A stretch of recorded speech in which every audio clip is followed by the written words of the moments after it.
করছি আপনারা সবাই ভালো আছেন, ভালোর দলে আছেন। আমিও ভালো আছি, ভালোর দলে আছি এবং 2025-এর শুভেচ্ছা নিন। প্রথম শুক্রবারে আজকে আমরা হাজির হয়েছি ভূত.com-এর একটা স্পেশাল এপিসোড নিয়ে। আশা করছি ভালো লাগবে আপনাদের। এই স্পেশাল এপিসোডের সবচেয়ে বড় স্পেশালিটি হচ্ছে এইখানে আমরা যাদের ঘটনা শেয়ার করব তাদের কাউকে হয়তো আপনারা চেনেন না, কিন্তু ঘটনাগুলো হয়তো আপনাদের মন ছুঁয়ে যাবে। যদি এতটুকু আনন্দ দিতে পারি আমরা নিজেকে ধন্য মনে করব। 2025 আপনাদের সবার জন্য সফলতা বয়ে নিয়ে আসুক। 2025 সুন্দর হোক। যা আপনাদের চাওয়া সেই চাওয়া যেন পাওয়া হয়ে আসে আপনাদের জীবনে। চলুন শুরু করা যাক। যেভাবে লেখা আছে আমি সেভাবেই পড়ে শোনাচ্ছি। আসসালামু আলাইকুম রাসেল ভাই, আশা করি ভালো আছেন। আমি নাম ঠিকানা প্রকাশে অনিচ্ছুক। আমি 2014 সাল থেকে ভূত এফএম শুনে আসছি। ভূত এফএম শেষ হবার পর খুব খারাপ লেগেছিল, কিন্তু জানতাম না ভূত.com শুরু হয়েছে, কারণ সবটা পড়লেই জানতে পারবেন। ভূত এফএমে ঘটনা পাঠাতে চেয়েছি, কিন্তু লেখার ভয়ে লিখে ওঠা হয়নি। অনেক ঘটনাই আছে আমার কাছে, কিন্তু ওই যে বললাম লেখার ভয় আর টাইপিং ভালো না জানায় লিখতে পারিনি। কিন্তু যখন আমার বন্ধুর কাছে শুনলাম ভূত.com শুরু হয়েছে, তখন নিজেকে আর আটকে রাখতে পারলাম না। নিজের সাথে ঘটা একটি ব্ল্যাক ম্যাজিকের ঘটনা যা আমার জীবন পুরো নষ্ট করে দিয়েছে। 1 বছর নষ্ট হয়ে গেছে আমার। ঘটনাটি অনেক বড়, তবুও ছোট করে লেখার চেষ্টা করছি। যেহেতু এটা আমার প্রথম ঘটনা, লেখায় কোনো ভুল ত্রুটি হলে ক্ষমা সুন্দর দৃষ্টিতে দেখবেন। ছোটবেলা থেকেই আমি একটু চঞ্চল টাইপের, সবার সাথে খুব সহজেই মিশতে পারতাম। আমি তখন ডিপ্লোমা 5th সেমিস্টারের ছাত্র। দেখতে মোটামুটি ভালো, যে কোনো মেয়েই আমাকে পছন্দ করে, কিন্তু 2-1 মাসের বেশি তারা আমার সাথে বন্ধুত্ব টিকিয়ে রাখতে পারে না। 2020 সালের ডিসেম্বর মাসের 26 তারিখ ফেসবুকে একটা মেয়ের সাথে পরিচয় হয়। আমি আগেই বলেছি আমার সম্পর্ক কারো সাথেই 2-1 মাসের বেশি থাকতো না, কিন্তু এইবার তার উল্টো হলো। নিজের অজান্তেই মেয়েটির সাথে দেখা করার পর তাকে ভালো লেগে যায়, শুরু হয় কথা বলা। বলে রাখা ভালো, আমি যে পলিটেকনিকে পড়তাম সেটি ছিল এক জেলায়, আর মেয়েটির বাসা ছিল অন্য জেলায়। এর মধ্যে আমার 5th সেমিস্টারের পরীক্ষা শুরু হয়। পরীক্ষা শেষ হবার পর আমি মেয়েটাকে চাপ দিতে থাকি বিয়ের জন্য। সে তার পরিবারকে বলে বিষয়টা, আমিও আমার পরিবারকে জানাই। আমার পরিবার মানলেও তার পরিবার সেটা মেনে নেয় না। আমরা পালিয়ে গিয়ে বিয়ে করার সিদ্ধান্ত নিই। যাই হোক, সে বলে সে সময় পেলে বেরিয়ে চলে আসবে। এর মধ্যে 4টা মাস কেটে যায় এবং 6ষ্ঠ সেমিস্টারের পরীক্ষার 1 মাস বাকি। সে হঠাৎ ফোন দিয়ে বলল, আমি মাওয়াঘাটে আছি, আমাকে নিয়ে যাও। আমি 7-5 না ভেবে মেসে ছোট ভাইকে আর একটা ফ্রেন্ডকে নিয়ে চলে যাই। তাকে নিয়ে সরাসরি আমার বাসায় চলে আসি। যেহেতু আমার পরিবার মেনে নিয়েছিল, তাই তারা আমাদের বিয়েটা দিয়ে দেয়। ভালোই কাটছিল দিনকাল। এর মধ্যে আমার মা তার কাছ থেকে তার পরিবারের নাম্বার নেয় এবং তার পরিবারকে আমাদের ঠিকানা দেয়। পরদিন তার পরিবার আমাদের বাসায় এসে উপস্থিত। আমি দেখে পুরোই হতবাক। কিরে, কিভাবে কি হলো? মায়ের কাছে জানলাম মা আসতে বলেছেন। তারা আমাদের উপরে খুব ক্ষিপ্ত, তাদের না জানিয়ে বিয়ে করার জন্য। অনেক জল্পনা কল্পনা শেষে যখন তারা মেয়েকে নিয়ে যাওয়ার জন্য রাজি করাতে পারল না, তখন তারা খাওয়া দাওয়া শেষ করে চলে যায়। 1 মাসের মতো বাসায় থাকার পর পরীক্ষার সময় হলে আমি কলেজে চলে আসি। এত কিছু কেন বললাম, যাতে আপনাদের বুঝতে একটু সুবিধা হয়। যাই হোক, আমি আসার কিছুদিন পর রমজান মাস শুরু হয়ে যায়। প্রথম রোজার দিন মা ফোন দিয়ে বলে তারা সব মেনে নিয়েছে। আমি ভাবি যাক, আলহামদুলিল্লাহ। বেশ ভালোভাবে তখন তারা যোগাযোগ করে আমার সাথে। 7ম রোজার দিন মা আবার ফোন দিয়ে বলে তোর খালা শাশুড়ি আর তার ছেলে এসেছে, তোর বউকে নিয়ে যাবে। তোর পরীক্ষা শেষ হলে তোকে আর তোর বাবাকে গিয়ে নিয়ে আসতে বলেছে। আমি বলি না, আমি বাসায় না যাওয়া পর্যন্ত কোথাও যাওয়া যাবে না। পরে সবার জোরাজোরিতে বলি আচ্ছা ঠিক আছে, 7 দিনের জন্য, তারপর যেন নিয়ে আসে। তারা বিষয়টা মেনে নেয় এবং তাকে নিয়ে চলে যায়। ঘটনা মূলত এখান থেকেই শুরু। পরদিন তারা বাসায় ফিরে আমায় ফোন না দেওয়ায় আমি দুপুরে ফোন দেই ঠিকঠাক বাসায় পৌঁছেছে কিনা সেটা বোঝার জন্য। ফোন দেওয়ার পর রীতিমতো আমি শকড হয়ে যাই। কথা বলছি, আমি আমার বউ আমাকে বলছে তুই আমাকে ব্যবহার করেছিস, তুই আমাকে আর কোনো দিন ফোন দিবি না। আমি ভাবছি এটা কে যে আমায় ছাড়া কিছু বুঝতো না, সে এগুলি কিভাবে বলতে পারলো, ভাবতে পারলো। ফোনের ওই পার থেকে আবার কথা আসলো। এবার তার মা বলছে তোমায় আমি ছাড়বো না, তোমার জীবনটা আমি নষ্ট করে ছাড়বো। আমি ফোন কেটে দিয়ে বাসায় ফোন দিলাম। মা ফোন ধরেই কাঁদো কাঁদো গলায় বলছে তোর বউ আমাকে খুব অপমান করেছে, আর তোর শাশুড়ি। আমি ভাবছি কি হচ্ছে এগুলো। এর মধ্যে মা বলল তারা সোজা জানিয়ে দিয়েছে তারা আর এই বউকে বাসায় আসতে দেবে না। এগুলো শুনে আমার মাথা কাজ করছিল না। রাগে আমি আর কোনো কথা বলি না। এরপরে তারা আমাদেরকে যা পাঠাবে না মেয়েটিকে, সেটা আমরা বুঝতে পারি এবং আমি ফোন রেখে শুয়ে পড়ি। এগুলো নিয়ে তখন আমি তেমন কিছু ভাবিনি। তখন আমার মনে হয়নি যে তারা আমার সাথে খারাপ কিছু করবে। ঠিক সেই সময় কেউ যেন দরজায় টোকা দিল। আমি বললাম দরজা খোলা আছে, কিন্তু তারপর আর কোনো আওয়াজ নেই। একটু ঘাবড়ে গেলাম। তারপর ভাবলাম হয়তো কেউ মজা করছে, কিন্তু একটু পরেই ভাবলাম মেসে তো কেউ নেই আমি ছাড়া। রুমমেট পরীক্ষা দিতে চলে গেছে, আর কেউ কেউ বাইরে আছে। তারপর আবার ভাবলাম সব আমার মনের ভুল, যেহেতু মেসটা গ্রামের ভেতরে, কেউ হয়তো মজা করছে। পরীক্ষা পরদিন একটু পড়তে চাইলাম, কিন্তু পারলাম না। শুয়ে পড়লাম। কখন ঘুমিয়ে গেছি জানি না। ঘুমের মধ্যে একটা স্বপ্ন দেখলাম, কে যেন আমাকে বলছে তুই বাঁচবি না, তোকে মরতেই হবে বলে আমার উপর ঝাঁপিয়ে পড়ল। আমি চিৎকার করছি, কিন্তু আমাকে সাহায্য করার মতো কেউ নেই। আমি হঠাৎ এক সময় খেয়াল করলাম যে আমার উপর ঝাঁপিয়ে পড়ল সে আর কেউ নয়, আমার স্ত্রী। আমি ভয় পেয়ে গেলাম আর বললাম তুমি? তারপর আর কিছু মনে নেই। আমার যখন ঘুম ভাঙে তখন আমি তাকিয়ে দেখি আমি মেস মালিকের বাসায়, পাশে ছোট ভাই বন্ধুরা দাঁড়িয়ে আছে। আমি বললাম আমি এখানে কিভাবে? মেস মালিক আমাকে খুব ভালোবাসতো, কোনোদিন রাগ করে বা জোরে কোনো কথা বলেনি আমার সাথে, কিন্তু সেদিন রাগান্বিত হয়ে বলল জানে না কিছু এবং নির্দেশ দিল আমাকে যেন এখনই বাসায় নিয়ে যাওয়া হয়। আমার শরীরে খুব ব্যথা করছিল। আমি আমার এক বন্ধুকে বললাম আমাকে রুমে নিয়ে চল। তারপরে আমাকে রুমে নিয়ে আসা হলো। আমি সবাইকে বাইরে যেতে বললাম, দুইজন ছাড়া, সেই দুইজন যারা মেয়েটাকে আনতে সাহায্য করেছিল। তারা যেভাবে বলেছিল সেভাবেই বলছি। আমার বন্ধু বলছে তোর বাসায় যে সমস্যা হয়েছে, তোর বউকে নিয়ে গেছে আন্টি, আমাদের দুজনকে ফোন করে সেটা বলেছে। তোর রুমমেট যখন পরীক্ষা দিয়ে এসে রুমে তোকে পায় না, তখন আমাকে ফোন দেয়, কারণ সে জানতো তুই আমাদের সাথে যাসনি। তাছাড়া রুমের দরজা নাকি খোলা। আমরা মেসে আসার পরে সবাইকে বলি তোর বাসার সমস্যার কথা, তখন সবাই খুব মন খারাপ করে এবং ওরাও ভাবে যে তুই হয়তো মন খারাপ করে কোথাও গেছিস। ফোন দিয়েও তোকে পাচ্ছিলাম না। সবাই মিলে তোকে দোকানের আশেপাশে এবং বাগানে এই সমস্ত জায়গায় খুঁজি। তারপর 8টা বেজে গেল। তখন একটু চিন্তিত হলাম। আমরা মেসের মালিকের কাছে গিয়ে আমরা তাকে সবকিছু খুলে বলি। আমরা সবাই বেরিয়ে পড়ি তোকে খুঁজতে। শহরের দিকে যাচ্ছিলাম। বাগান দিয়ে হঠাৎ কেউ একজন বলে উঠল ওইখানে কেউ একজন পড়ে আছে। গিয়ে দেখি তুই।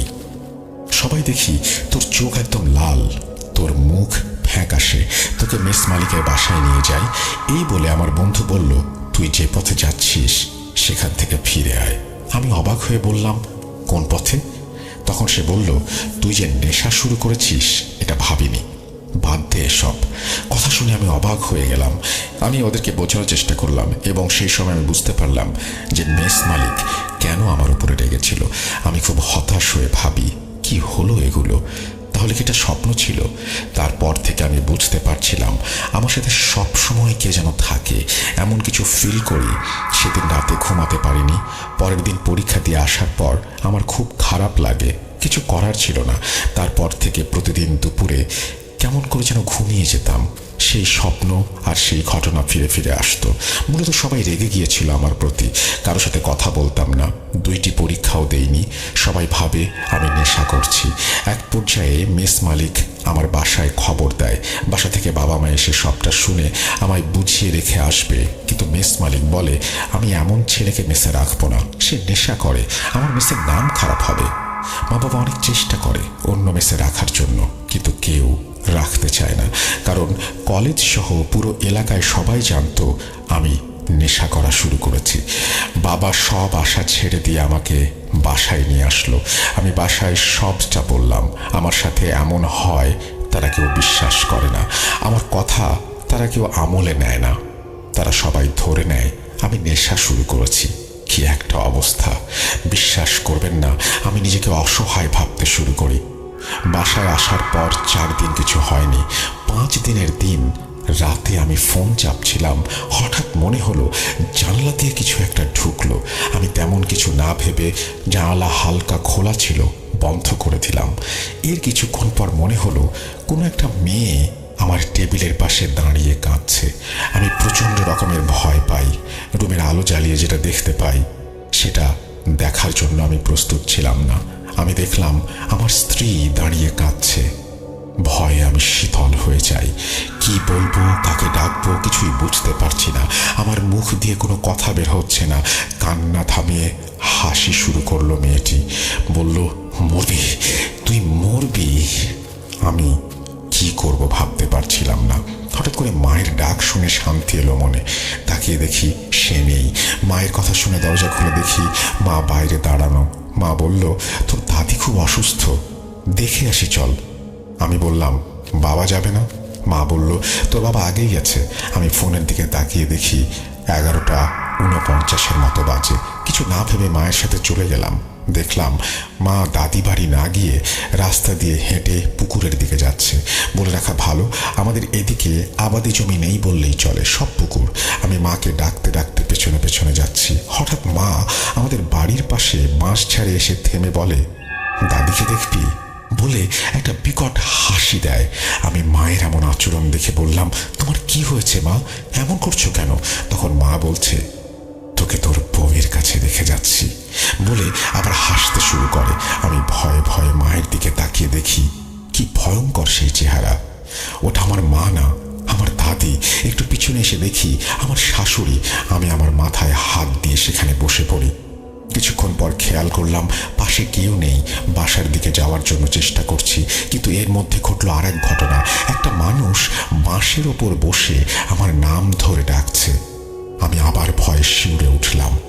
অবয়বটিকে দেখতে এমন ছিল 10 থেকে 12 ফুট উচ্চতার একটা মহিলা।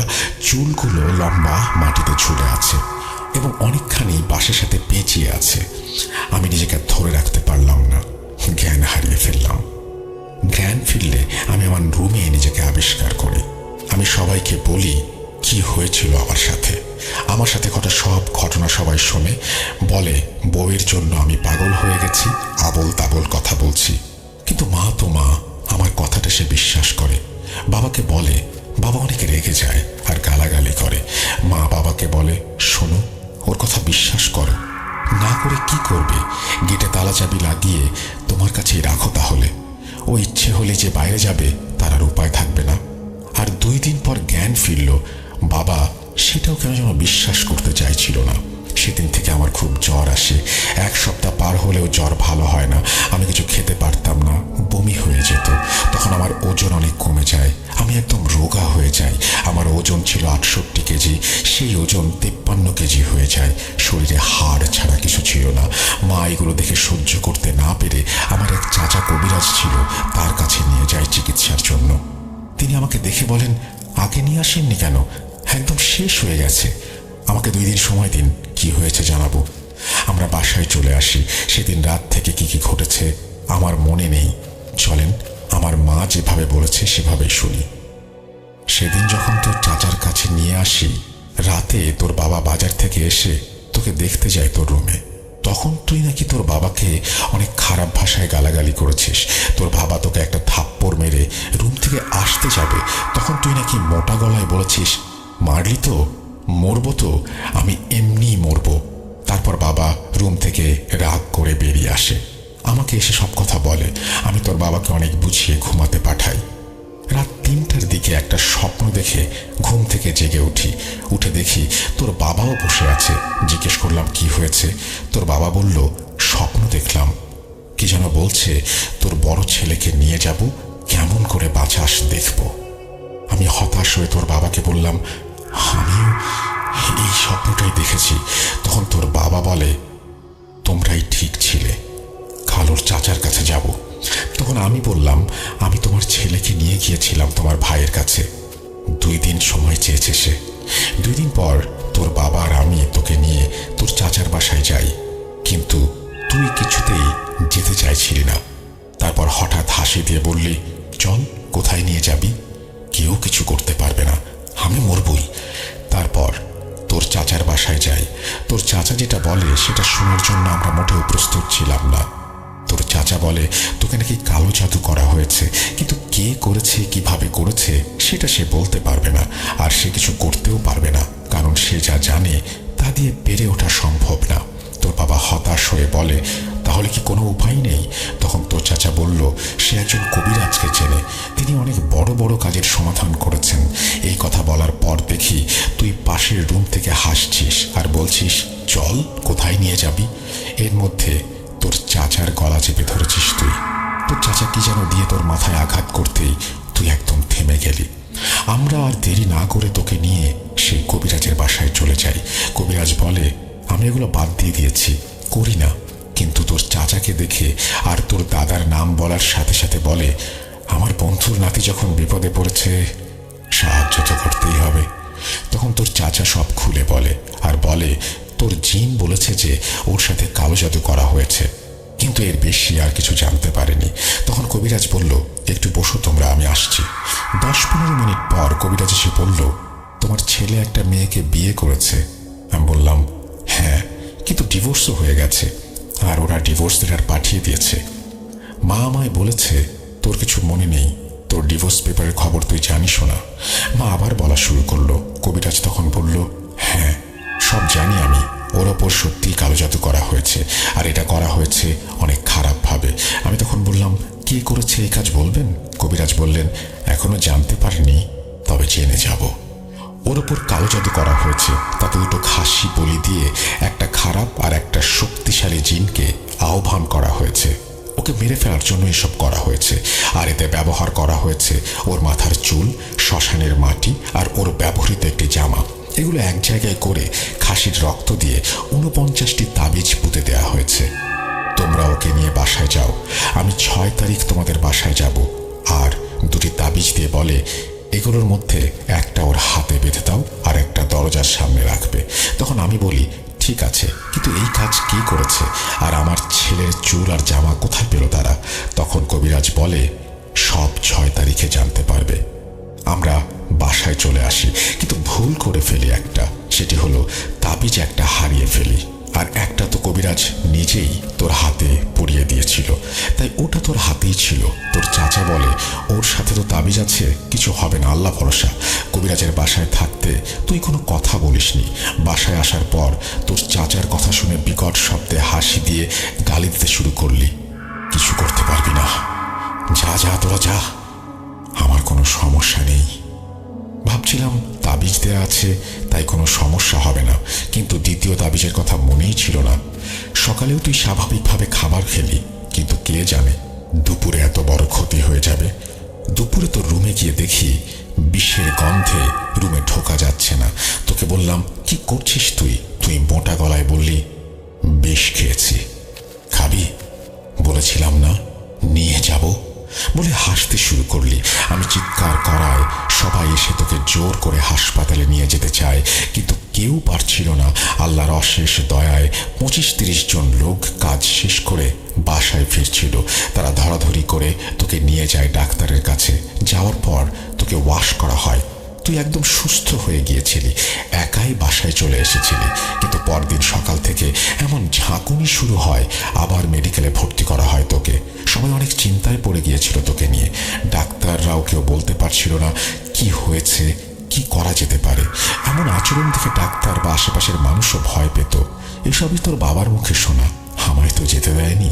এর মধ্যে তোর চাচা কবিরাজকে সব খুলে বলে। কবিরাজ অনেক বকা দেয়, বলেছিলাম না দেখে রাখতে। আমার কথা শোনেন নাই, তাবিজও হারিয়ে ফেলেছেন, বলেন নাই। এখন যত তাড়াতাড়ি সম্ভব আমার সাথে দেখা করেন। তোর চাচা কবিরাজের কাছে গেলে আবার 2টো তাবিজ দেয়, আর বলে আগে যেটা হাতে আছে ওটা খুলে দিতে হবে, আর এটা পরিয়ে দিতে হবে, একটা বালিশের নিচে রাখতে হবে। এটা করার পর তুই আর কোনো রকম উদ্ভট আচরণ করিসনি, কিন্তু কারোর সাথে কথাও বলিসনি। 13 দিন পর তুই সুস্থ হলে ডাক্তার তোকে ছেড়ে দেয়, কিন্তু তুই কারো সাথে তখনও কথা বলা শুরু করিসনি। এলাকার সবাই বলে তুই মেয়েটার জন্য বিষ খেয়ে পাগল হয়ে গেছিস।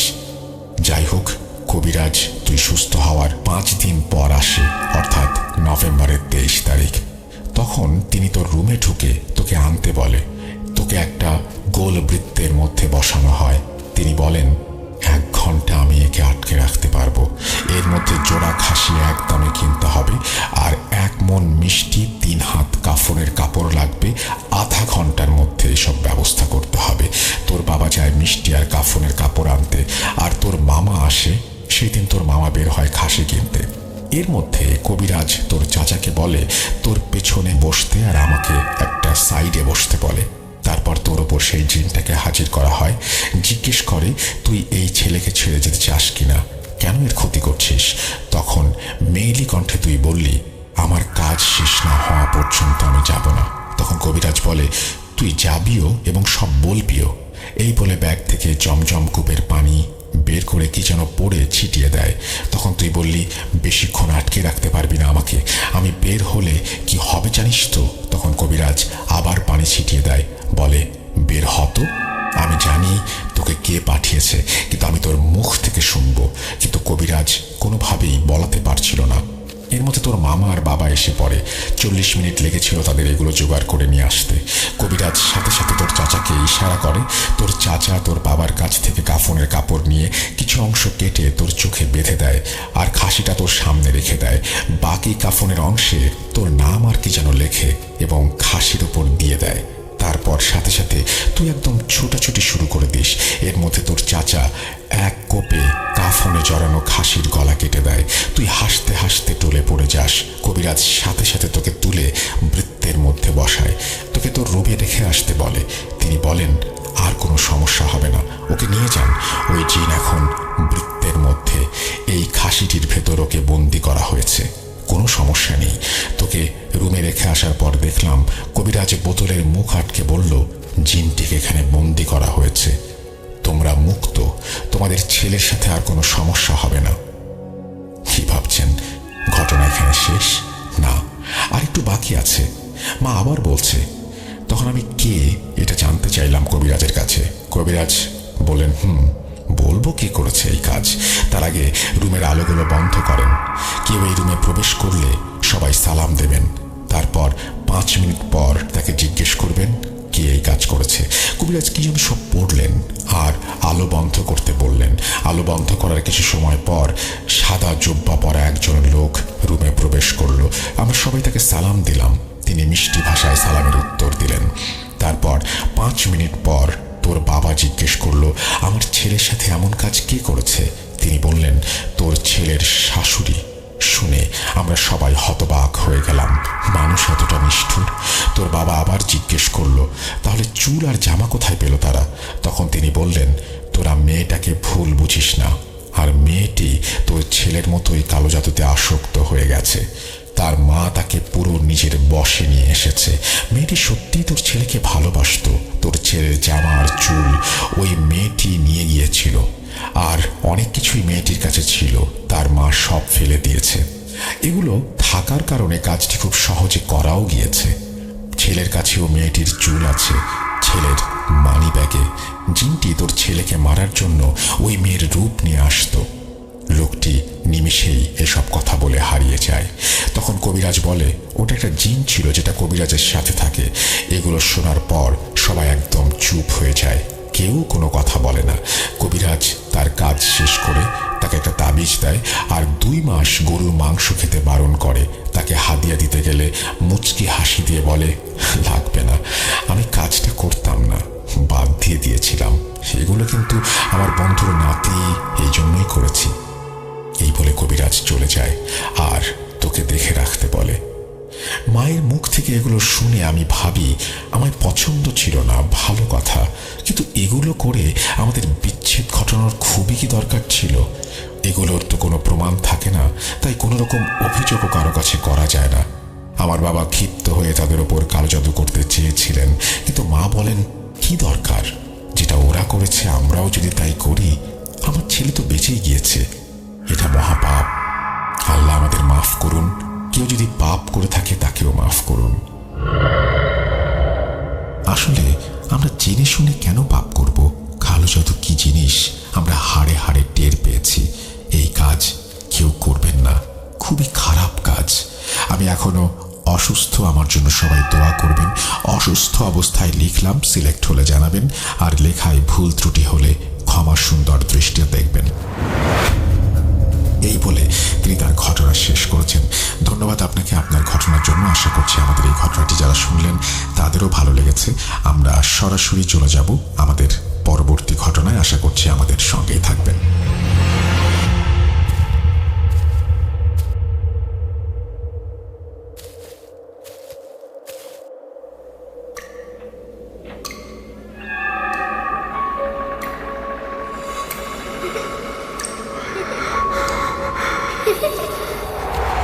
লুকোচুরি খেলবে? লুকোচুরি তুমি লুকাও, আমি ঠিকই তোমাকে খুঁজে পাবো।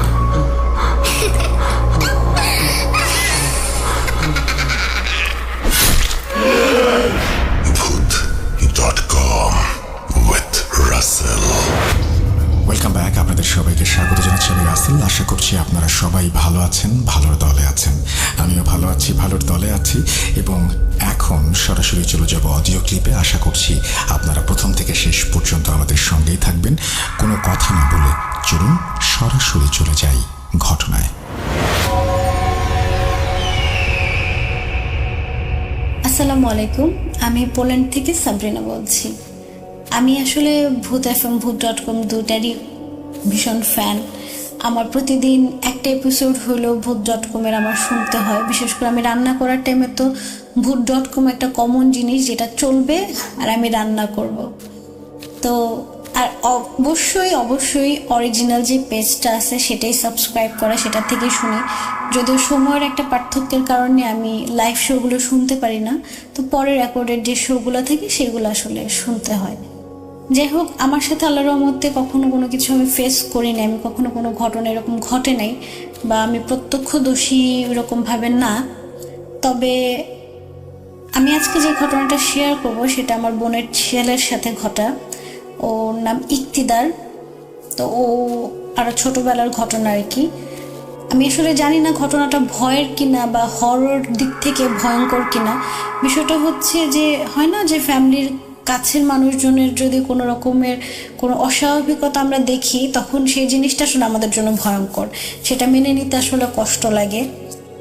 আর যেহেতু একটা ছোট বাচ্চার সাথে এরকম একটা ঘটনা ঘটছে, তো যাই হোক কথা না বাড়াই আমি ঘটনায় যাই। ঘটনাটা হচ্ছে আমরা প্ল্যান করি যে আমরা সাজেক যাব ঘুরতে। তো আমি, আমার বোনের হাজব্যান্ড, ওই ছোট বাবু ইক্তিদার, তারপর আমার আরও অন্যান্য বোনের মেয়ে ছেলে সবাই একসাথে, মানে ভাগ্না ভাগ্নি সবাই একসাথে প্ল্যান করি যে আমরা সাজেক ঘুরতে যাব।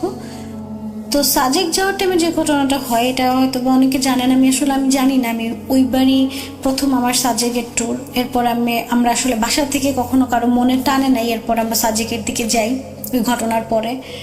তো আমরা যখন যাচ্ছিলাম, তো সেই টাইমে একটা জায়গাতে সবগুলো বাস থামছে এক সিরিয়ালে। তো অন্যান্য জেলা থেকে যে সমস্ত বাসগুলো আসছে সবগুলো একসাথে দাঁড়া করানো। ফজরের আজানের, তো আমরা জানি না যে কেন দাঁড়া করানো। তো সেই টাইমে আমরা জিজ্ঞেস করছিলাম যে কেন এখানে বাস কেন ওয়েট করতেছে। তখন এক কথা দুই কথাই শুনি যে এখান থেকে বাসগুলো সব ফজরের আজানের পরে তারপরে সামনের দিকে যাবে, খাগড়াছড়ির দিকে ঢুকবে আর কি। তো ওয়েট করতেছিল। তো ওই টাইমে আমার আপু ওয়াশরুমে যাবে, তো ওয়াশরুমে যাওয়ার জন্য সে নামে বাস থেকে। তো ওয়াশরুম থেকে আসার পরে দেখতেছে যে জিজু আর ইক্তিদার দাঁড়ানো। তো ইক্তিদার জিজুর কোলে।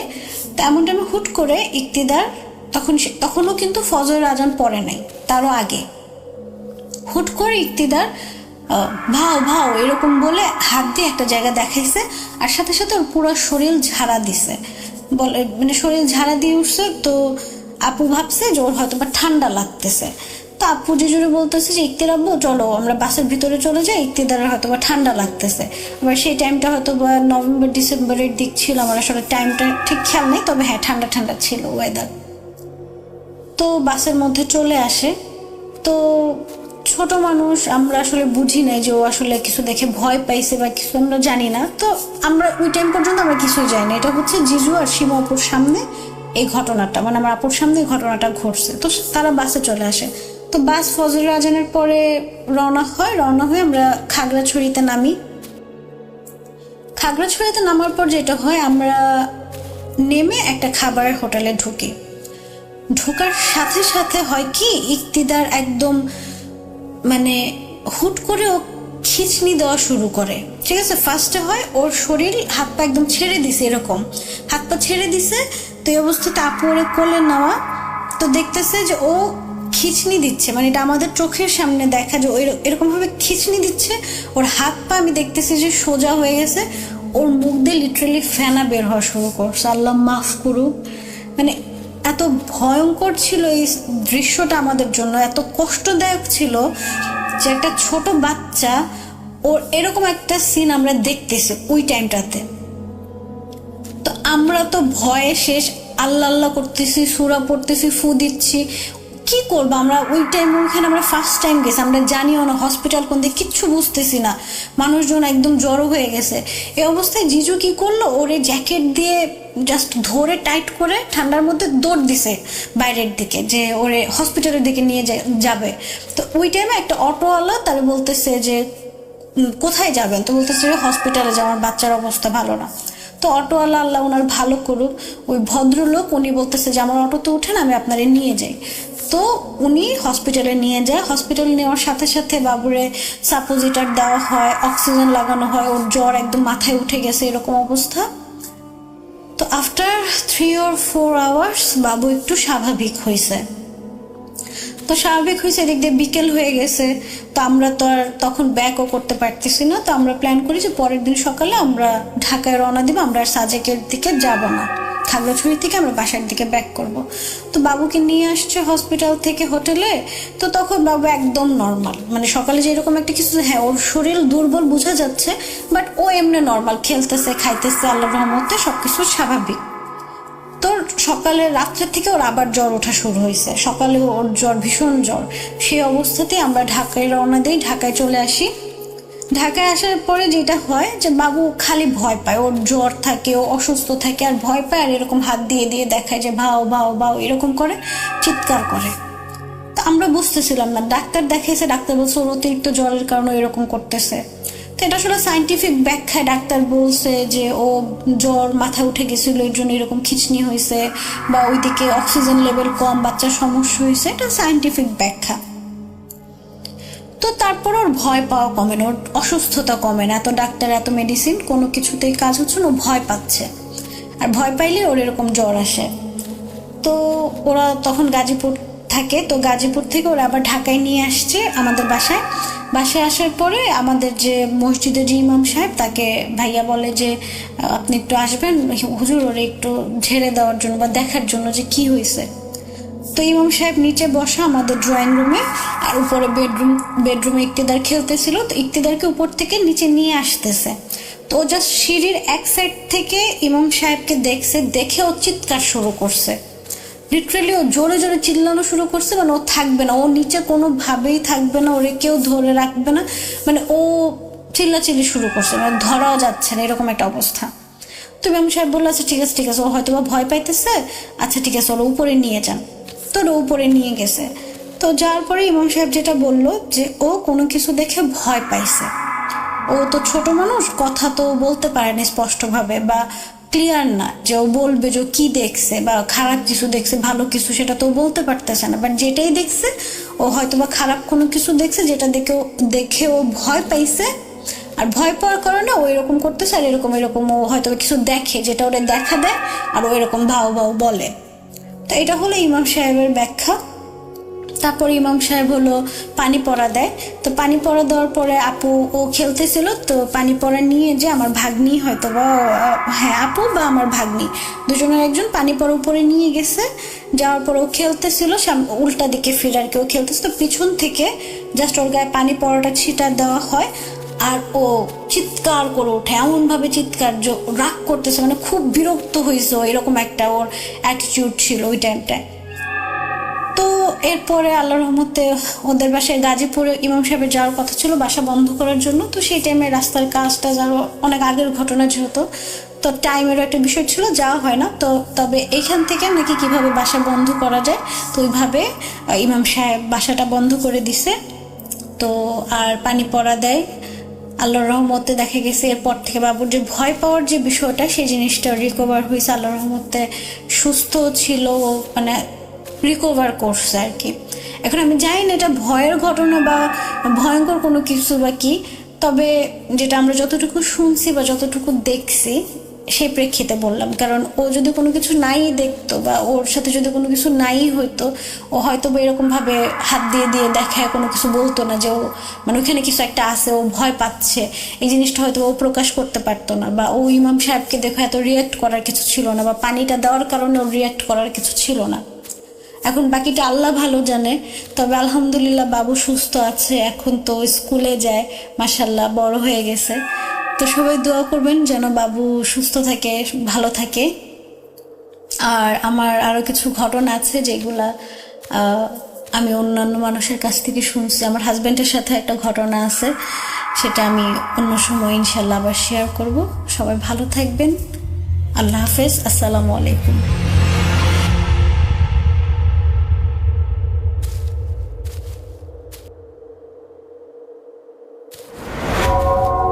আবারও রাতের আঁধারে ভয়ের রাজ্য ফুঁড়ে ফিরেছি সেই পুরনো সুরে। বিশ্বাস করা বা না করা আপনার ব্যাপার, but the old music comes alive. Voot.com, The Fear Returns with Russell. Welcome back. আপনাদের সবাইকে স্বাগত জানাচ্ছি আমি রাসেল। আশা করছি আপনারা সবাই ভালো আছেন আর ভালোর দলে আছেন। আমি পরবর্তী ঘটনায় যাচ্ছি কথা না বাড়িয়ে, এবং যেভাবে লেখা আছে সেভাবেই শুরু করছি। আসসালামু আলাইকুম রাসেল ভাই ও প্রিয় লিসেনার, আশা করি আপনারা সবাই ভালো আছেন। আমি মোহাম্মদ শাহাদাত খান। আমার বাড়ি সিরাজগঞ্জ জেলার কামারখন্দ থানার ছোট ধোপাকান্দি গ্রামে। আজকে আমি যে ঘটনাটি শেয়ার করব, সেই ঘটনাটি আমি আমার নানার কাছ থেকে শুনেছি, এবং আমার নানা শুনেছে তার দাদার কাছ থেকে। লেখায় ভুল ত্রুটি হলে ক্ষমা সুন্দর দৃষ্টিতে দেখবেন। বেশি কথা না বলে ঘটনায় চলে যাওয়া যাক। ঘটনাটি ঘটে 1907 কি 8 সালে। ঘটনাটি যার সাথে ঘটে তার নাম মোতালেব। মোতালেবের দাদা ছিলেন একজন কবিরাজ, তার নাম ছিল বুন্দি মিয়া। এই বুন্দি মিয়া কাজগুলো করে থাকত 1600 জিনের সাহায্যে। মোতালেব ছিল অনেক সাহসী, তাই সে 1600 জিনের সর্দারকে হাজির করা শিখতে জিদ ধরে। বুন্দি মিয়া মানা করে এবং বলে, তোর বয়স হয়নি, তোকে শেখানো যাবে না, তুই ভয় পাবি। কিন্তু মোতালেব তা শুনতে নারাজ। তাই বুন্দি মিয়া বাধ্য হয়ে মোতালেবের বাবাকে বলে, তোমার ছেলে তো বায়না ধরেছে 1600 জিনের সর্দারকে হাজির করা শিখবে, তুমি কি বলো? মোতালেবের বাবা বলে, ছেলের তো অনেক সাহস, শিখতে চাইছে, শেখাও। তুমিই তো কাজ করাও, সব কিছু শিখিয়ে যাও, কাজকর্ম করে খেতে পারবে। দাদা বলে, তুমি যখন বলছো তাহলে আমি শেখাবো। এরপর দাদা মোতালেবকে ডেকে পাঠায় এবং বলে, তাহলে তুই শিখবি, ভয় করা যাবে না, কিন্তু ভয় করলে তুই মারা যাবি। মোতালেব বলে, ভয় পাও কেন, তুমি শেখাও। দাদা বলে, এটা তো একদিনে শেখানো যাবে না, 7 দিনে শেখাতে হবে। মোতালেব বলে, আচ্ছা ঠিক আছে। প্রথম দিন দাদা মোতালেবকে ডেকে পাঠায় এবং বলে, আজকে রাত্রে রেডি থাকিস, আজকে অল্প কিছু শেখাবো। মোতালেব সারাদিন কাজকর্ম করে দাদার কাছে যায় এবং বলে, কি শেখাবা শেখাও। দাদা তাকে একটা দোয়া শেখায় এবং বলে, পাশে যে ময়না বাড়ির ভিটে আছে ওইখানে গিয়ে এই দোয়াটা পড়তে হবে এবং একটা গোল বৃত্ত আঁকতে হবে। বৃত্তের ভেতরে জায়নামাজ পেরে জায়নামাজের ওপর তসবিহ হাতে বসে পড়তে হবে এবং দোয়াটা পড়তে হবে এবং কোনো ভয় পাওয়া যাবে না। মোতালেব দাদার কথা মতো রাত 1টার দিকে সেখানে যায় এবং দাদার শেখানো কাজগুলো করে।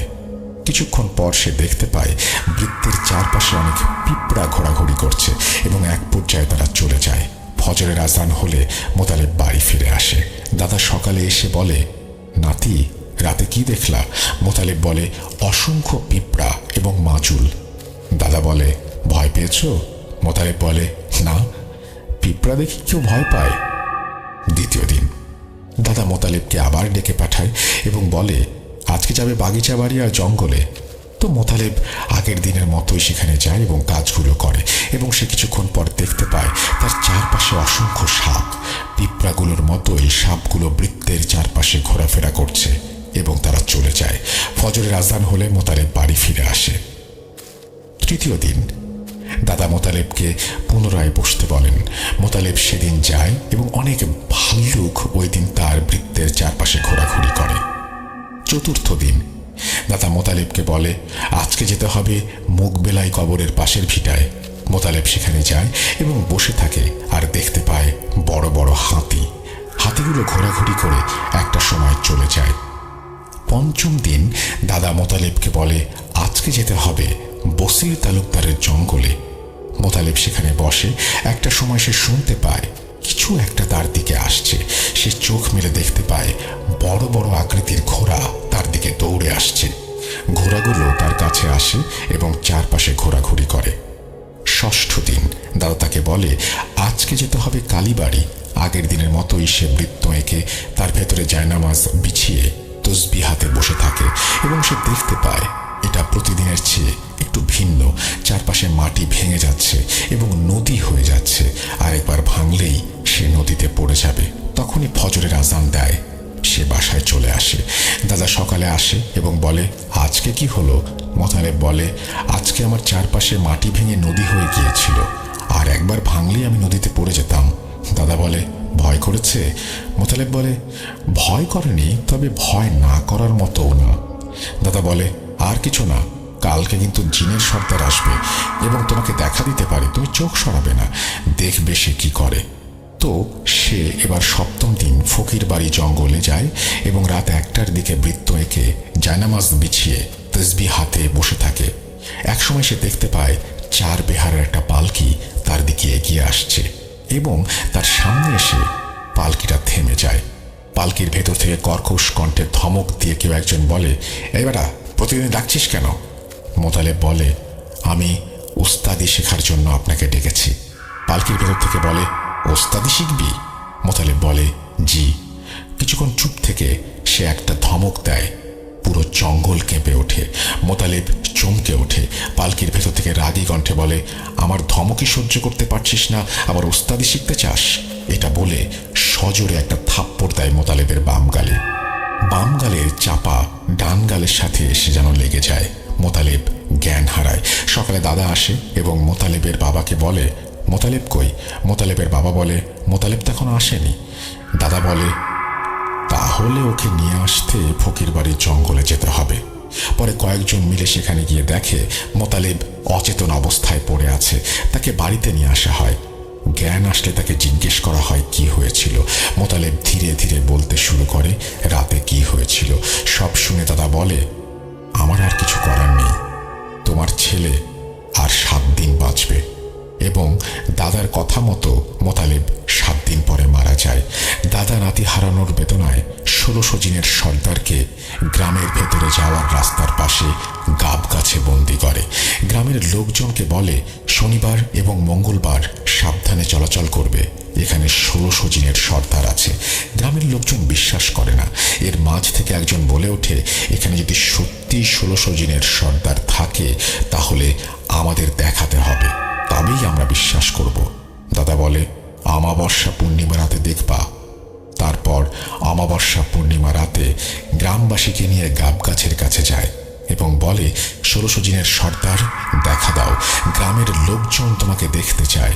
তারপর গ্রামের লোকজন দেখতে পেল যে গাব গাছে 1 পা এবং পাশের তেঁতুল গাছে 1 পা দিয়ে বিশাল দেহের একজন মাথায় পাগড়ি পরে লাঠি হাতে দাঁড়িয়ে আছে এবং এর মাঝে আমার নানার দাদাও ছিলেন। এই ছিল ঘটনা রাসেল ভাই। ভালো লাগলে পড়ে শোনাবেন, সিলেক্টেড না হলেও কল করে জানাবেন। এইটা বলেই তিনি তার ঘটনা শেষ করেছেন। আশা করছি যে এই ঘটনাটি আপনাদের ভালো লেগেছে। যদি ভালো লাগে অবশ্যই আমাদেরকে জানাবেন, যদি ভালো না লাগে সেটাও আমাদেরকে জানাবেন। আমরা চলে যাব আমাদের পরবর্তী ঘটনায়।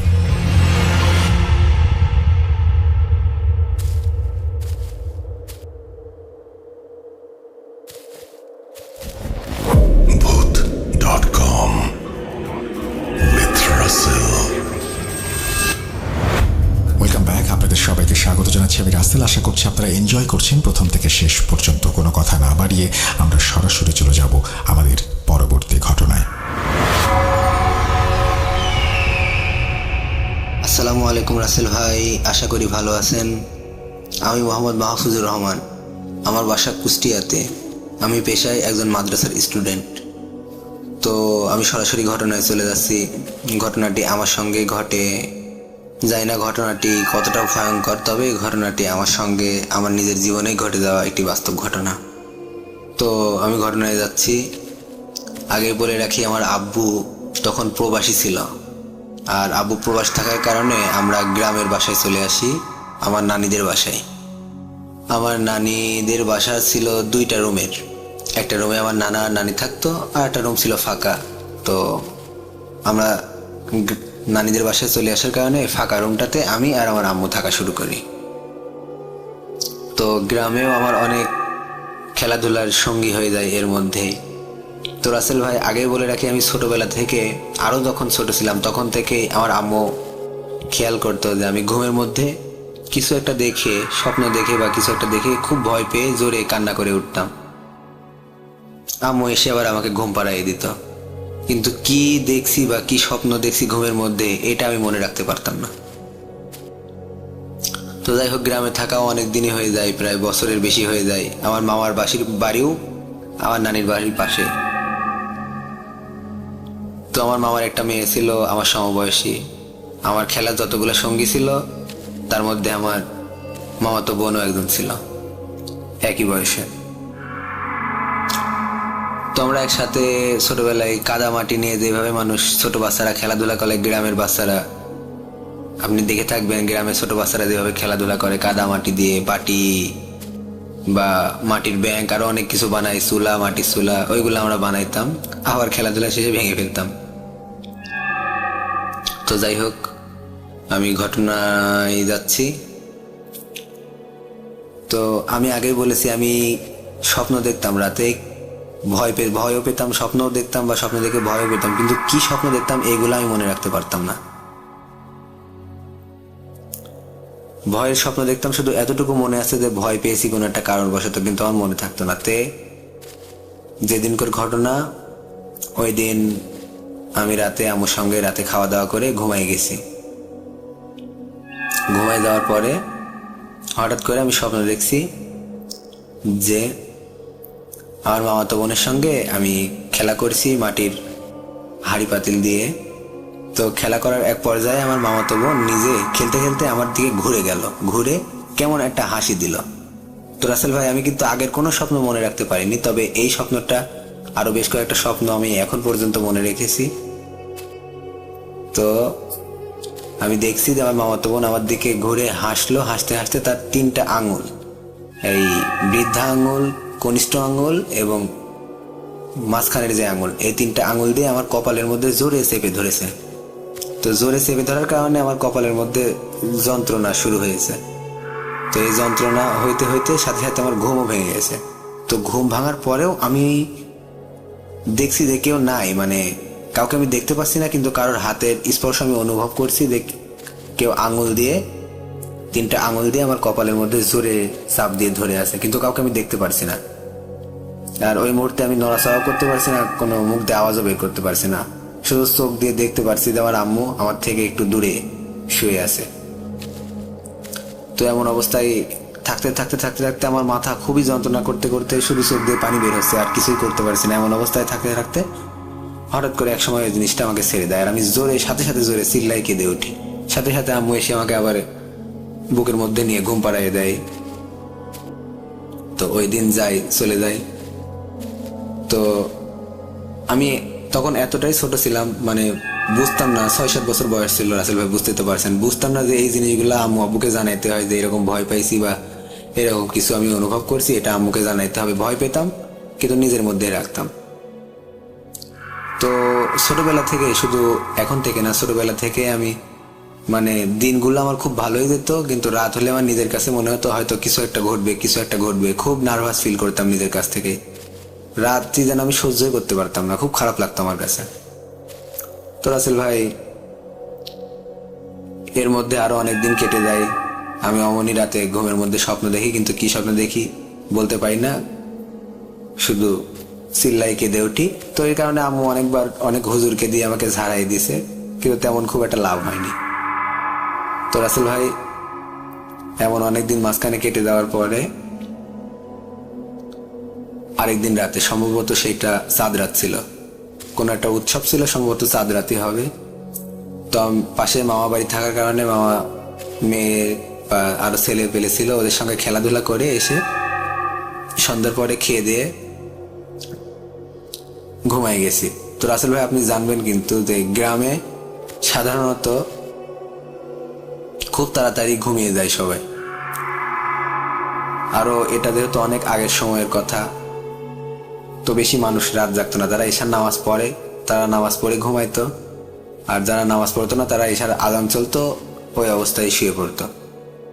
তো সম্ভবত কোন একটা উৎসবের রাতই হবে সেদিন। আনন্দ করছি, আনন্দ করে অমন খেয়ে দিয়ে রাতে শুয়ে পড়ছি। এই শুয়ে পড়ার কারণে শুয়ে পড়ার পরে তো রাসেল ভাই আগে বলে রাখি যে আমার একটা পুতুল ছিল।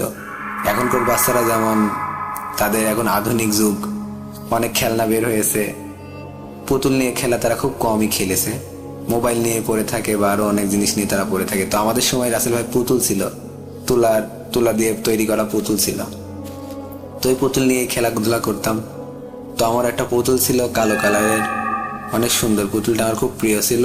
পুতুলের দুইটা চোখ পুঁতি দিয়ে আঁকানো, পুঁতি দিয়ে গাঁথা দুইটা চোখ ছিল, আমার খুব ভালো মনে আছে, এখনো আমার চোখের উপর ভাসে। তো যাই হোক, সে পুতুলটা পরিত্যক্ত হয়ে গেছিল। পুতুলটা মানে নষ্ট হয়ে যাওয়ার কারণে, তুলামুলা বের হয়ে যাওয়ার কারণে আম্মু ওটা ফেলাই দেয়। তো যাই হোক, ওই পুতুলটা কিন্তু তখন আমার ঘরে ছিল না। তো হঠাৎ করে আমি ওই দিন রাতে যখন খাওয়া দাওয়া করে ঘুমায় পড়ছি, আনন্দ ফুর্তি করে এসে ঘুমানোর পরে প্রায় হয়তো মাঝরাত হবে, তখন হঠাৎ করে আমি স্বপ্ন দেখছি যে আমার বুকের উপরে ওই সেই পুতুলটাই বসে আছে, তার দুইটা হাত আমার বুকের উপর জোরে চাপ দিয়ে। তো ঘুমের মধ্যে আমার খুব অসহ্য ফিল করতে করতে করতে করতে বুকে যন্ত্রণা এবং সাথে সাথে আমার নিঃশ্বাস বন্ধ হয়ে যাওয়ার উপদ্রব, এরকম একটা অবস্থা, নিঃশ্বাস নিতে পারছি না। তো স্বপ্নের মধ্যে এমন করতে করতে আমার সাথে সাথে স্বপ্ন ভেঙে যায় রাসেল ভাই। স্বপ্ন ভেঙে যাওয়ার পরও কিন্তু আমি দেখছি ওই পুতুলটা আমার বুকের উপর বসে আছে। আমি তখন স্পষ্ট, মানে আমি স্বপ্নের মধ্যে না, স্বপ্ন ভেঙে গেছে অলরেডি, আমি দেখতে পাচ্ছি আমার আম্মু আমার পাশে শুয়ে আছে। কিন্তু সেই দিনের মতো, গত দিনের মতো আমি কোনো চিল্লাপাল্লা করতে পারছি না, কোনো আওয়াজ করতে পারছি না, নাড়াচাড়াও করতে পারছি না নিজে কোনো শরীরের অঙ্গ। দেখছি আম্মু ওই কোনায় শুয়ে আছে আর ওই জিনিসটা আমার বুকের উপর ওইভাবে চেপে ধরে আছে। তো রাসেল ভাই আরেকটা জিনিস, যেদিন আম্মু আমাকে বুকের মধ্যে নিয়ে ঘুমাইতো সেদিন কিন্তু আমি কোনো স্বপ্নও দেখতাম না বা এই ধরনের কোনো কিছু আমার সাথে কোনোদিনও হয়নি। কিন্তু যেদিন একটু দূরে আমার থেকে শুয়ে ঘুমাইতো, খুব বেশি দূরে তো না, একই খাটে আমরা শুইতাম আম্মু আর আমি, ছোট ছিলাম আমি, হয়তো মাঝে 1 হাতের ডিস্টেন্স এমন হয়তো, আম্মু এমন একটু 1 হাতের ডিস্টেন্স এমনই দূরত্ব হবে শুয়ে আছে পাশে, ওই জিনিসটা আমার বুকের উপর চাপ দিয়ে বসে আছে। তো এক পর্যায়ে আমার নিঃশ্বাস বন্ধ হয়ে যাচ্ছে, এমন হইতে হইতে আমার চোখ দিয়ে পানি ঝরছে অঝরে, কিন্তু আমি কোনো আওয়াজ করতে পারছি না। আমার মনে হলো যে আজকে রাতই হয়তো আমার শেষ রাত। আমি দেখতে পাচ্ছি আম্মু আমার পাশে শুয়ে আছে। তো এমন অবস্থায় আমার মুখ দিয়ে সম্ভবত ঘুমানির কোনো একটা আওয়াজ বের হয় আর আম্মুর ঘুম ভেঙে যায় সাথে সাথে।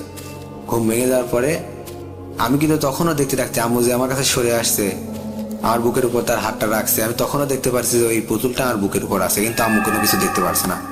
ওই পুতুলটা তখনও আমার বুকের উপর আছে। হঠাৎ করে আম্মু যে আমার বুকের উপরে হাত দেয়, সাথে সাথে ওই পুতুলটা দেখে আমি চোখের পলকে ভ্যানিশ হয়ে যায়। খুব ভয় পেয়ে যায়, আমি জোরে চিল্লাই কেঁদে উঠি, আম্মু আবার আমাকে বুকের মধ্যে নিয়ে ঘুম পাড়িয়ে দেয়। তো রাসেল ভাই সকালে উঠে আমি পরের দিন আম্মুকে সব ঘটনা বলি। অন্যদিন কোনো কিছু না বললেও সেদিন আমি ওই 2 দিনের কথা, আমার 2 দিনের স্বপ্ন মনে ছিল, আমি সবকিছুই আম্মুকে বলি। তো বলার পরে আম্মু মোটামুটি চিন্তিত হয়ে যায়। তো নানির কাছে জানানোর পরে নানি আমাকে অনেক দূরে একটি হুজুরের কাছে নিয়ে যায়। তো হুজুরের কাছে নিয়ে যাওয়ার পরে হুজুর ঝাড় দেয়, একটা তাবিজও দেয়।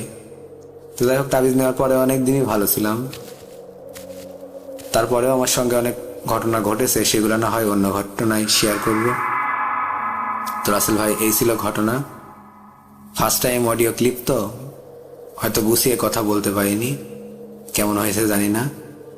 যদি আপনার কাছে ভালো লাগে, সিলেক্ট করার মতো হয়, তাহলে অবশ্যই প্লে করবেন। আর যদি মনে হয় এটা সিলেক্ট করার যোগ্য হয়নি তাহলে দরকার নেই, আমি অন্য ঘটনা পাঠাবো। তো এই ছিল রাসেল ভাই ঘটনা। আমি এখন বর্তমানে হাফেজি শেষ করেছি, মাওলানা পড়ছি। এই 2024 সালে আমার মাওলানাও কমপ্লিট হয়ে যাবে। সবাই আমার জন্য দোয়া করবেন, ভালো থাকবেন। আসসালামু আলাইকুম রাসেল ভাই।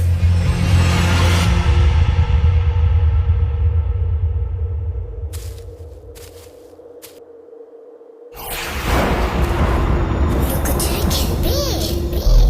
লুকোচুরি? You will never be alone.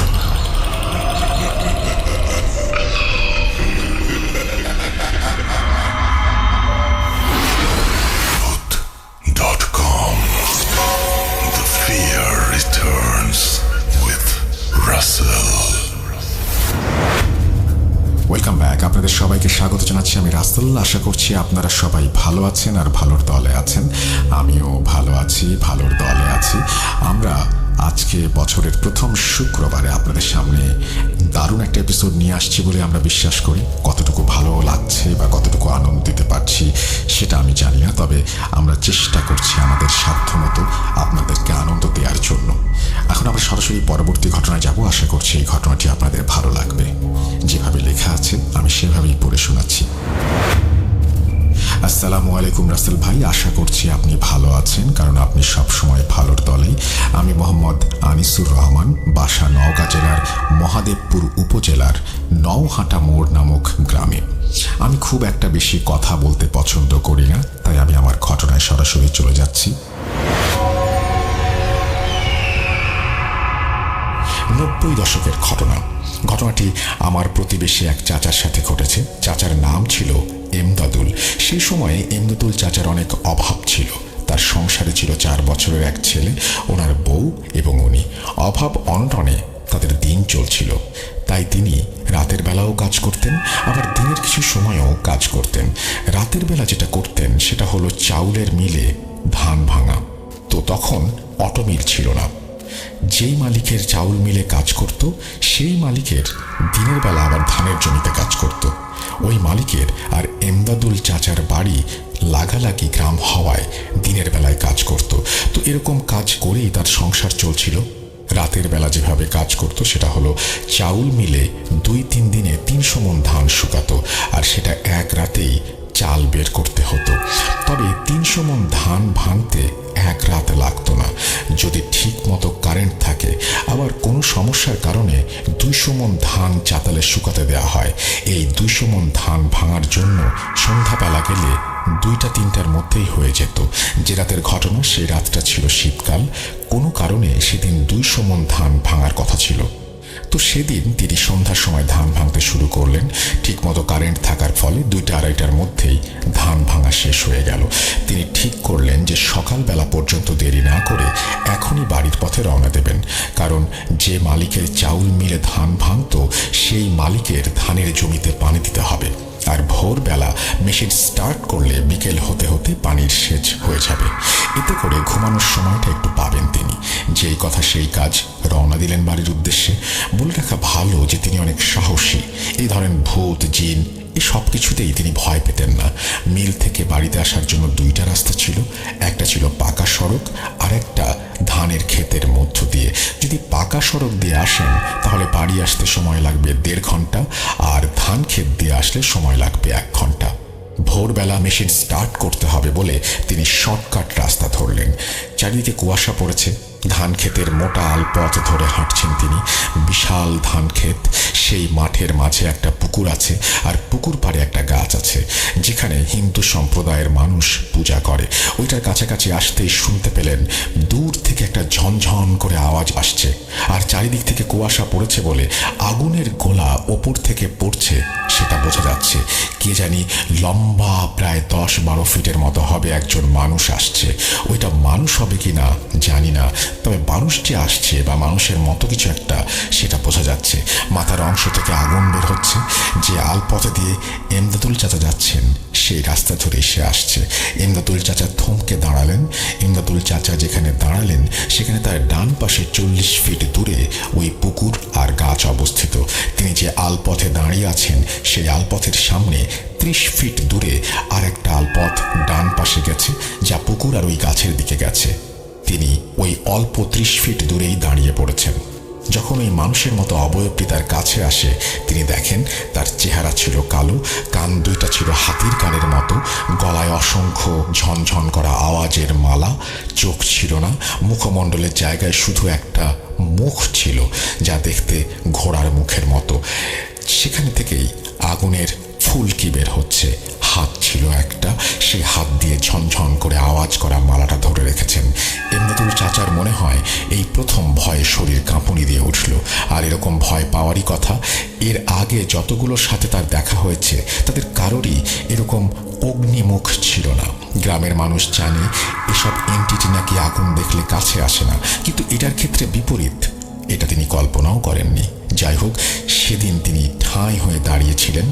শীতকালেও এমন অবস্থা যে শরীর ঘেমে নিয়ে একাকার।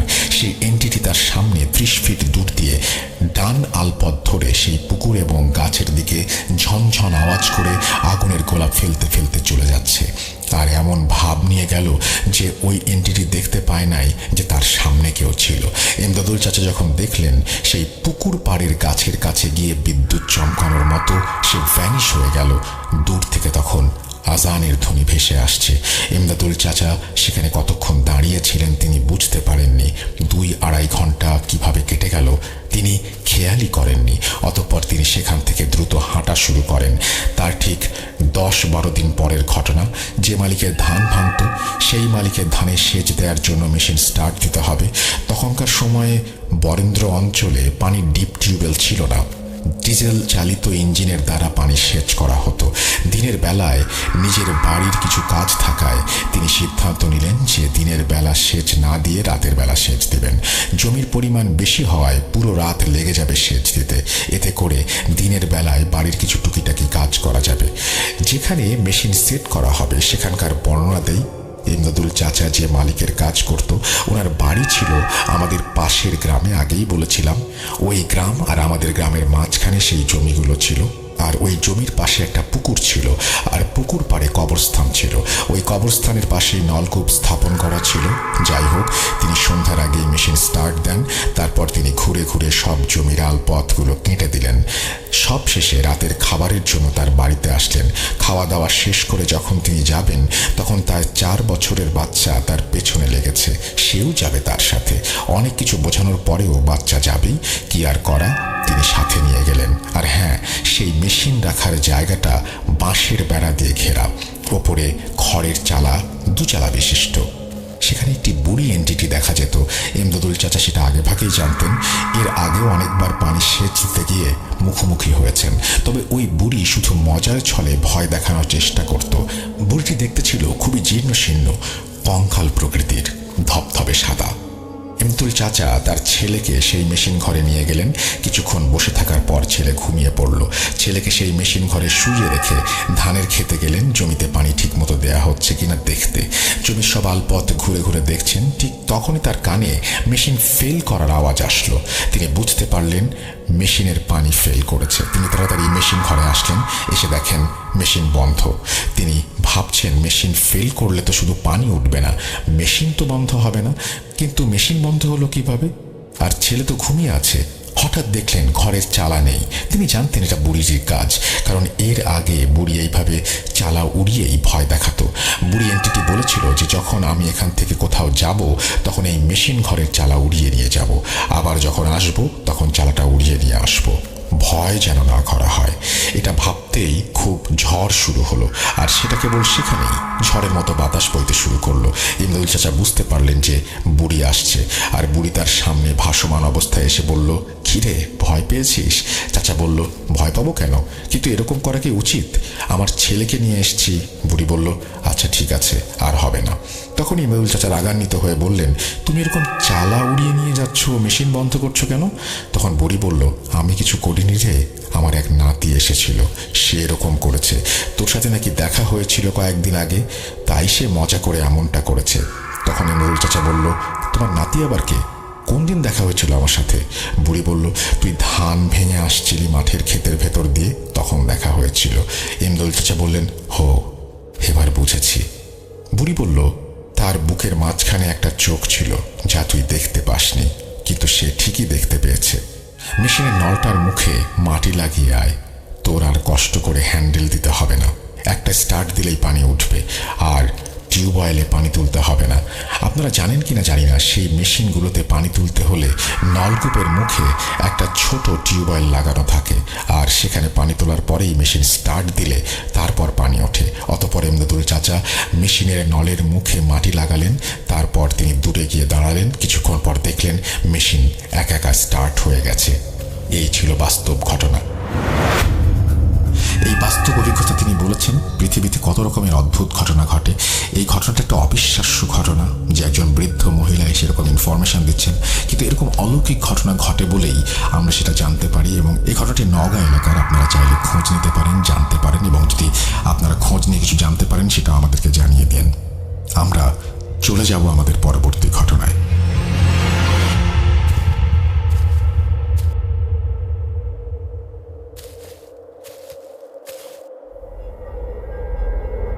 Spirit, be here with me.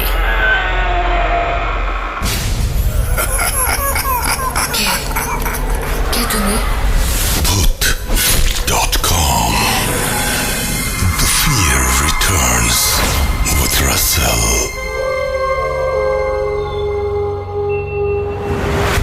Welcome back. যেহেতু বছরের শুরুর এপিসোড এবং আমরা চেষ্টা করেছি আপনাদের সামনে নতুন নতুন ঘটনা নিয়ে আসার, আজকেও তার ব্যতিক্রম নয়।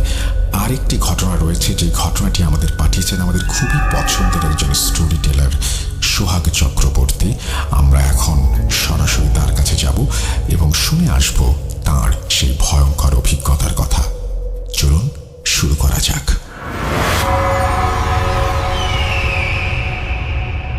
ডিয়ার লিসেনার, কেমন আছেন আপনারা সবাই? আপনারা সবসময় রাসেল ভাইয়ের সাথে কানেক্ট থাকেন, সো আপনারাও অনেক ভালো আছেন, এটি আমি বিশ্বাস করি। আমি সোহাগ চক্রবর্তী যশোর থেকে অনেকদিন পর আপনাদের জন্য একটি ঘটনা নিয়ে হাজির হয়েছি। আসলে কাজের সুবাদে আমি এখন রাজশাহীতে থাকি, সো রাজশাহী থেকে যশোর ট্রেনের মাধ্যমে আমার অনেক বেশি ট্রাভেল করার প্রয়োজন পড়ে। এমনই একটি ট্রাভেলের ফাঁকে এই ঘটনাটি সাডেনলি আমার সংগ্রহে চলে আসে। কাজের ব্যস্ততার কারণে আসলে ঘটনা তেমন একটা শেয়ার করা হয় না বা সংগ্রহ করা হয় না, কিন্তু সাডেনলি এই ঘটনাটি আমার কাছে চলে এসেছে। ঘটনাটি আমার অনেক ভালো লেগেছে, আশা করছি আপনাদেরও এই ঘটনাটি অনেক ভালো লাগবে। তো দেরি করা কিসের, চলুন আমরা ঘটনাতে চলে যাই। আর ঘটনা যিনি আমার সাথে শেয়ার করেছেন, উনি এক সময়ে ট্রেন চালাতেন, ট্রেনের চালক ছিলেন। সঙ্গত কারণে ওনার নাম এবং কোন লোকেশনে এই ঘটনাটি ঘটেছে এটি আমি শেয়ার করছি না। কেন শেয়ার করছি না আপনারা ঘটনাটি শুনলে বুঝতে পারবেন। তো চলুন শুরু করি ঘটনাটি। 1994 সালের জানুয়ারি মাসের 11 তারিখ শফিকুল সাহেব ওনার বাসা থেকে রওনা হয়েছেন। উনি, আপনারা যেহেতু জানেন বা আমি আগে বলেছি, উনি পেশায় ছিলেন ট্রেনের চালক। ওনার বাসা থেকে স্টেশনের দূরত্ব 4 কিলোমিটার। আর আজ উনি যে ট্রেনটি চালিয়ে যাচ্ছেন, ট্রেনটির শিডিউল হচ্ছে রাত 1টার সময়। এই 4 কিলোমিটার রাস্তার রাত 1টার সময়, আর যেহেতু 1994 সালের দিকের ঘটনা, উনি সাইকেলেই ট্রাভেল করে বাসা থেকে স্টেশনে যাবেন, এটি উনি ঠিক করেছেন। তো ওনার যেহেতু নাইট টাইম, রাত্রে খাওয়া দাওয়া বা সাথে শীতের জিনিসপত্রগুলো নিয়ে যাওয়া ইত্যাদি কারণে উনি একটি ব্যাগের মধ্যে ওনার যে প্রয়োজনীয় সকল জিনিসগুলো ভরে উনি সাইকেলের পিছনে বেঁধে সাইকেল চালানো শুরু করেছেন। বাসা থেকে প্রায় 1-1.5 কিলোমিটার দূরে উনি যখন সাইকেল চালিয়ে যাচ্ছেন, উনি বের হয়েছেন অ্যাভারেজ 12:10-15 এমন টাইমে উনি ঠিক করেছেন যে ওনার স্টেশনে যেতে 3 কিলোমিটার রাস্তা 10-20 মিনিট বা 25 মিনিট লাগুক, তারপরেও ওনার এনাফ সময় থাকবে, তার মধ্যে উনি রেডি হয়ে ওনার সকল কাজকর্ম গুছিয়ে নেবেন। তো উনি সাইকেল চালাচ্ছেন, চালাতে চালাতে বাসা থেকে যখন 1-2 কিলোমিটার দূরে উনি চলে এসেছেন, স্টেশনের পার্টি মানে যেটাই উপর দিয়ে ট্রাকগুলোর উপর দিয়ে ট্রেন চলে এমন একটি জায়গায় চলে এসেছেন এবং ওই ট্রাকের পাশেই একটি ডাস্টবিন আছে অনেক বড়। ওই ডাস্টবিনে লোকজন ময়লা ফেলে, শহরের ময়লা ওখানে ফেলা হয়, আশপাশে যাদের বাড়ি আছে ওনারা ফেলেন। উনি ওই ডাস্টবিনের পাশ দিয়ে যখন সাইকেল চালিয়ে যাচ্ছেন, ঠিক ডাস্টবিনের ওখানে আসলে ওনার সাইকেলের টায়ার হঠাৎ পাংচার হয়ে যায়। উনি বুঝতে পারেন না যে কেন পাংচার হয়ে গেল। তারপরেও রাস্তায় কোনো জিনিস অনেক সময় ফেলানো থাকতে পারে, যেটির উপরে সাইকেল উঠলে কিন্তু পাংচার হয়ে যেতে পারে। তো উনি তেমন একটা কিছু না মনে করেই ওখান থেকে ক্রস করে যাওয়ার চেষ্টা করলেন। তখন কিন্তু বাইরে অনেক ঠান্ডা এবং অনেক কুয়াশা পড়েছে। উনি ওই অবস্থায় তখন দেখেন ওই ডাস্টবিনের প্রায় মধ্যে এক সাইডে বসে দুটা বাচ্চা কিছু একটার জন্য খাওয়ার চেষ্টা করছে, খাচ্ছে আর কি। তো উনি ওটি তেমন একটি গুরুত্ব দিলেন না। তারপরেও উনি যখন একটু আগে চলে গেলেন ওই জায়গাটি ক্রস করে, তখন ওই বাচ্চারা খুব জোরে জোরে হাসছে। এটি দেখে উনি আরও অবাক হলেন। উনি তখন সাথে থাকা একটি টর্চ লাইট ছিল, ওনার টর্চ লাইটটি অনেক বড় এবং ব্যাটারি চালিত টর্চ লাইট, 3 ব্যাটারির। উনি ওই টর্চ লাইটটি ওখানে মারলেন, মেরে দেখেন ওখানে কেউ নাই। হতেই পারে যে বাচ্চারা অন্য সাইডে কোথাও বা ডাস্টবিনের অপর সাইডে গিয়ে হাসাহাসি করছে, হতেই পারে। উনি এটিকে তেমন গুরুত্ব না দিয়েই উনি স্টেশনের দিকে হাঁটতে শুরু করলেন। যেহেতু উনি হেঁটে যাচ্ছেন, ওনার একটু দেরি হয়ে গেছে, আর রেল লাইনের পাশ দিয়ে হেঁটে যাওয়া একটু কষ্টকর। উনি মোটামুটি টাইমের একটু আগে গিয়ে স্টেশনে পৌঁছালেন। তাড়াহুড়ো করে ওনার সাইকেলটি স্টেশনের ভিতরে একটি জায়গায় রেখে লকটক দিয়ে ওনার ব্যাগেজগুলো নিয়ে উনি ট্রেনে উঠলেন। চালকরা যে জায়গায় আর কি ট্রেন চালায় ওই কেবিনের মধ্যে উনি উঠলেন। আপনারা হয়তো অনেকেই জানেন, ট্রেন কিন্তু একজন লোক চালায় না, ওনার সাথে আরও কিছু সহযোগীরা থাকেন। তো ওনার সাথে আর 1-2 জন আছে যারা বিভিন্ন কাজ করে দেয়, এমন লোক আর কি। তো উনি গিয়ে দেখে তারা অলরেডি চলে এসেছে।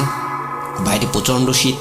ওনার ওই অবস্থায় তাড়াহুড়ো করে আসা দেখে ওনারা একটু রেগেমেগে গিয়ে, কি ব্যাপার, আপনি আসতে এত দেরি করলেন, হ্যান ত্যান বিভিন্ন রকম কথা ওনাকে বলছেন।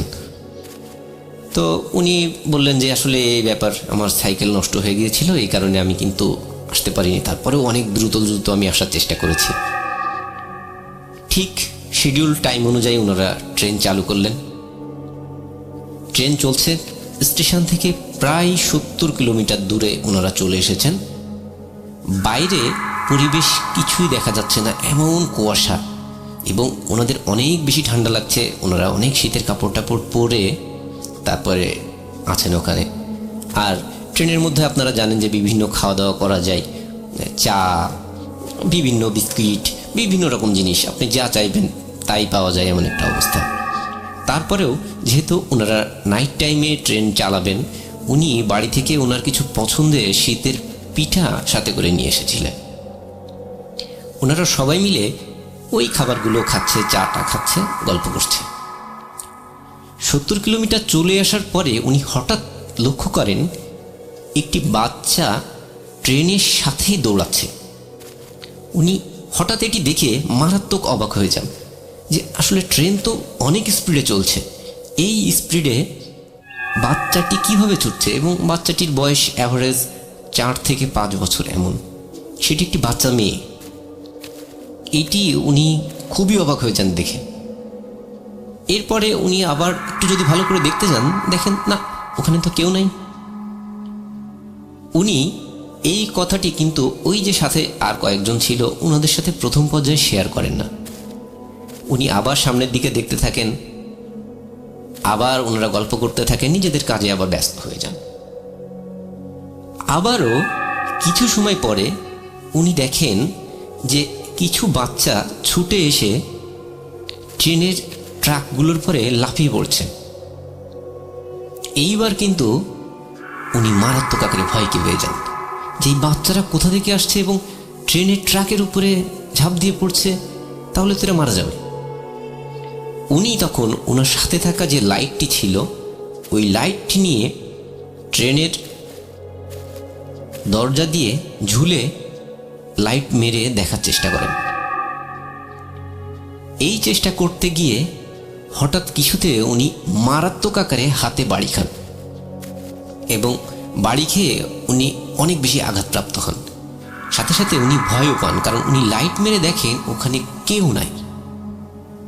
উনি সাথে সাথে ভিতরে চলে আসেন এবং ওনার সাথে থাকা যে লোক আর যারা ছিলেন ওনারা বলেন, কি ভাই, আপনার কি আজকে মাথা টাথা খারাপ হয়ে গেছে?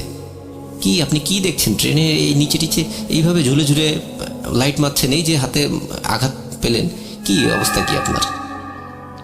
উনি তখন বলেন যে আমি এই জিনিসগুলো দেখেছি। তখন ওনার সাথে যারা ছিলেন ওনারা খুব হাসি তামাশা শুরু করেন এবং বলেন যে আপনার তো আসলে মাথার সমস্যা হয়ে গেছে, আপনি পাগলের ডাক্তার দেখান।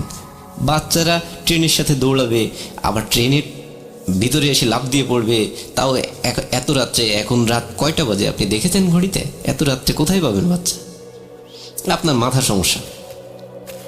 উনি মনে করলেন হ্যাঁ আসলে হতেও পারে, ওনার কোনো ক্ষেত্রে কোনো প্রবলেম হচ্ছে হয়তো। উনি একপাশে একটা জায়গায় যেয়ে বসে থাকলেন এবং ওনার সাথে আর যারা ছিলেন ওনারা কিন্তু ওনার কাজগুলো সবাই মিলে ভাগ বাটোয়ারা করে করতে থাকলেন। প্রায় 1-1.5 ঘন্টা পরে অনেকের ঝিমঝিম অবস্থা, অনেকে ঘুমিয়ে পড়েছেন, কিন্তু ওনার কোনোভাবে টেনশনে ঘুম আসছে না। উনি সামনের দিকে তাকিয়ে বসে আছেন। হঠাৎ লক্ষ্য করেন সামনে একটি বাচ্চা ছুটে আসছে এবং তার হাতে একটি লাল ফ্ল্যাগ। সে প্রচণ্ড জোরে, মানে ট্রেন তো সামনের দিকে প্রচণ্ড জোরে যাচ্ছে, আর সেই বাচ্চাও ততটা স্পিডে ট্রেনের সাথে অ্যাক্সিডেন্ট করার জন্য ছুটে আসছে। মনে হচ্ছে যে ওই বাচ্চাটি লাল সাইন দেখিয়ে ট্রেনকে থামাতে যাচ্ছে, আবার পাশাপাশি সে ট্রেনের চাকা নিচেও পড়তে চাইছে, এমন একটা মনোভাব। এবং ট্রেনের সামনে যে আলোটি আছে ওই আলোটিতে ওই বাচ্চাটির মুখ কোনোভাবে বোঝা যাচ্ছে না, শরীরটি কোনোভাবে বোঝা যাচ্ছে, কারণ বাইরে অনেক কুয়াশা। উনি কি করবেন না করবেন ওনার মাথায় কাজ করছে না। ওনার সাথে যারা ছিল ওনাদের উনি কিল ঘুষি মারছেন যে ওঠেন ওঠেন ওঠেন, দ্রুত ওঠেন, দেখেন কি হয়ে যাচ্ছে। কিন্তু ওনাদের ঘুম কোনোভাবেই ভাঙছে না। উনি কি করবেন না করবেন কিছুই বুঝতে পারছেন না। উনি খুব জোরে ট্রেনের হর্ন চেপে দেন এবং ব্রেক করেন, যার ফলে ওনার সাথে আরও যে কয়জন ছিল ওনারা খুব লাফ দিয়ে ঠেলে ওঠে। কি করছেন ভাই, এই বলতে বলতে তারা লাফ দিয়ে ঠেলে ওঠেন এবং ওনাকে গালাগাল করতে থাকেন। কি ব্যাপার, আপনি ফাঁকা রাস্তায় হর্ন দিচ্ছেন এবং ব্রেক চাপলেন কেন? আপনারা জানেন ট্রেন ব্রেক করলে বেশ কিছুটা দূরে গিয়ে ট্রেন থামে। তো উনি আসলে মাথায় কোনো কিছুতে কাজ করছিল না। ট্রেন যখন থেমেছে উনি সাথে সাথে ট্রেন থেকে নেমে ছুটে পিছের দিকে চলে আসেন এবং উনি দেখার চেষ্টা করেন যে আসলে কি হয়েছে, ওখানে কেউ আসলে ক্ষতিগ্রস্ত হয়েছে কিনা। ওনার এই পাগলামি আচরণ দেখে ওনার সাথে আর যে কয়জন ছিল ওনারাও নেমে ওনার পাশপাত যান যে আসলে উনি একটু আগে আঘাতপ্রাপ্ত হয়েছেন, উনি উল্টাপাল্টা করছেন, ওনার আসলে কোনো সমস্যা হচ্ছে কিনা, কোনো ক্ষেত্রে কোনো হ্যালোসিনেট হচ্ছে কিনা। ওনারা এইসব ভেবে ওনার পাশপাত ছোটেন।